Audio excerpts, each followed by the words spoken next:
Je reviens d'un voyage au Liban. J'ai pris une vraie claque.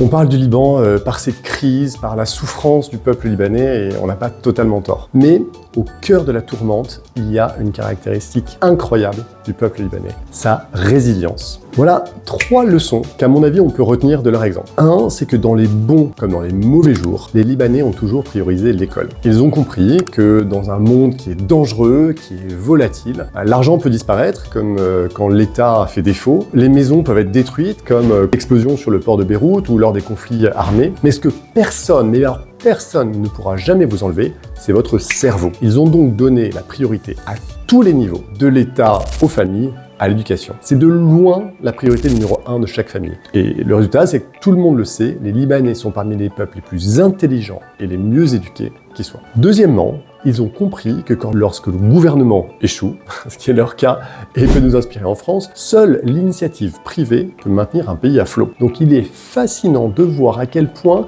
la société civile prospère. Des entrepreneurs créent des entreprises extrêmement résilientes. Il y a des organisations à but non lucratif comme l'Œuvre d'Orient, par exemple, qui maintiennent des écoles et des hôpitaux ouverts quoi qu'il arrive. Et il y a des groupes religieux, par exemple, qui apportent une vraie aide sociale. Et derrière, il y a une diaspora qui soutient le pays. En 2023, ils ont donné quasiment 7 milliards de dollars de transferts. C'est plus de 30% du PIB. C'est un des plus hauts ratios du monde. C'est pas seulement de l'argent, ça veut dire qu'on ne lâche pas son pays. Alors, plutôt que de penser qu'on peut leur donner des leçons avec notre arrogance bien française, si on se mettait à apprendre des meilleurs. Qu'en pensez-vous ?